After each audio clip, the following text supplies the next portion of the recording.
بسم اللہ الرحمن الرحیم۔ ایک دفعہ کا ذکر ہے کہ شہر ایران میں ایک لکڑہارا رہتا تھا جو بہت غریب تھا۔ وہ لکڑیاں بیچ کر اپنا اور اپنے بچوں کا گزارا کیا کرتا تھا۔ لکڑہارے کی 3 لڑکیاں تھیں جن سے وہ بے پناہ محبت کرتا۔ ایک دفعہ ایران میں شدید قحط سالی آئی جس سے لکڑہارا اور اس کی بیوی موت کا نشانہ بنے، جبکہ لکڑہارے کی 3 لڑکیاں بے بسی اور لاچاری کا شکار تھیں۔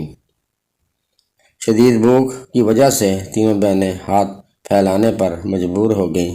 ایک دن مصر کا بادشاہ ایران کے دورے پر آیا۔ 3 لڑکیوں کی حالت زار مصر کے بادشاہ کے کان میں پڑی۔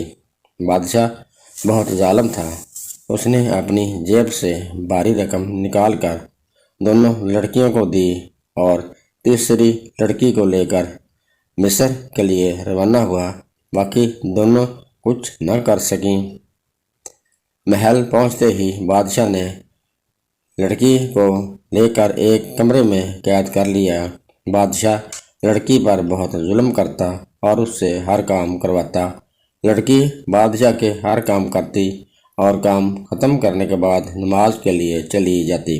ہر نماز کے بعد خدا سے دعا کرتی کہ اس ظالم بادشاہ سے اسے نجات مل جائے۔ ایک دن لڑکی کام ختم کرنے کے بعد نماز کے لیے بیٹھی اور روتے ہوئے دعا مانگنے لگی۔ بادشاہ نے رونے کی آواز سن کر اپنے کمرے سے باہر نکلا اور دیکھنے لگا کہ لڑکی شدید روتے ہوئے خدا سے دعا مانگ رہی ہے، تب وہ اپنے کمرے کی طرف چلا گیا۔ جب صبح بیدار ہوا تو لڑکی کو بلایا۔ لڑکی بادشاہ کی خدمت میں پیش ہوئی اور بادشاہ لڑکی سے کہنے لگا کہ آج سے تم آزاد ہو جاؤ۔ لڑکی بادشاہ کے یہ الفاظ سن کر بے حد خوش ہوئی اور بادشاہ کے چنگل سے آزاد ہو گئی۔ نماز کی طاقت سے بڑی کوئی طاقت نہیں، کیونکہ نماز پڑھنے سے اللہ تعالیٰ مدد فرماتا ہے۔